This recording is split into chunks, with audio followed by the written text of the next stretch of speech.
বর্ধমানের কালনায় বহুতল একটি বাড়িতে বিধ্বংসী ভয়াবহ আগুন নেভাতে দমকলে 3টি ইঞ্জিন। বাড়ির ভেতরে উদ্ধার কাজ চলছে। পূর্ব বর্ধমান জেলা কালনা মিউনিসিপ্যালিটির 14 নম্বর ওয়ার্ডে হঠাৎ করে শনিবার সকালে বহুতল একটি বাড়িতে বিধ্বংসী আগুন নেভাতে কালনায় ফায়ার ব্রিগেডের 3টি ইঞ্জিন। বাড়িতে আটকে আছে পরিবারের লোকজনেরা। উদ্ধার কার্য চালানোর চেষ্টা করছে। বাড়ির একাংশ ভেঙে কি করে আগুন তা খতিয়ে দেখছে দমকল বাহিনী। এখনো কোনো হতাহতের খবর নেই। কি ঘটেছে এখানে? সকাল 6:30 নাগাদ আমাদের আপেল মিয়ার জুতোর দোকান আছে। জুতোর দোকানে সকালবেলা আগুন লেগে যায়। কি থেকে আগুন লেগে গেছে বোঝা যায়নি, কিন্তু আগুন লাগার পর সঙ্গে সঙ্গে আমরা ফায়ার ব্রিগেডে খবর দিই এবং আমাদের পাড়ার ছেলেরা, যত পাড়ার ছেলেরা সবাই মিলে আগুন নেওয়ার চেষ্টা করি। যেখানে যা পাই জল ফল দিয়ে এবং আপেল মানে যে মালিক, বাড়ির মালিক যে সে ওপরেই আটকে থাকে, কিছুতেই তাকে বের করা যাচ্ছিল না।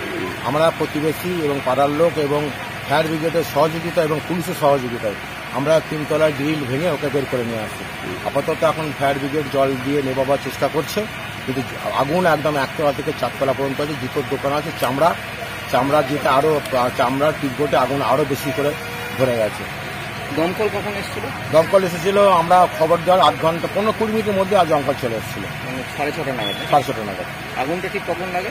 আগুন তো কখন লাগে ঠিক বাড়ি যখন দেখতে পাই আমাদের খবর দেয়, আমরা সঙ্গে সঙ্গে আসি। ভেতরে কে কে ছিল? ভেতরে ছিল এই বাড়ির মালিক, আপেল মিয়া ছিল, আর স্ত্রী ছিল, স্ত্রীরা নিয়ে বেরিয়ে এসেছিল।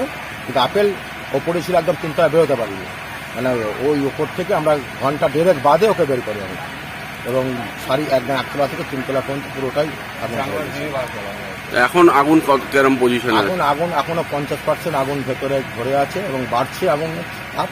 হ্যাঁ, ফায়ার ব্রিগেডের 2টো গাড়ি আছে, কিন্তু 2টো গাড়িতে মনে হচ্ছে হবে না।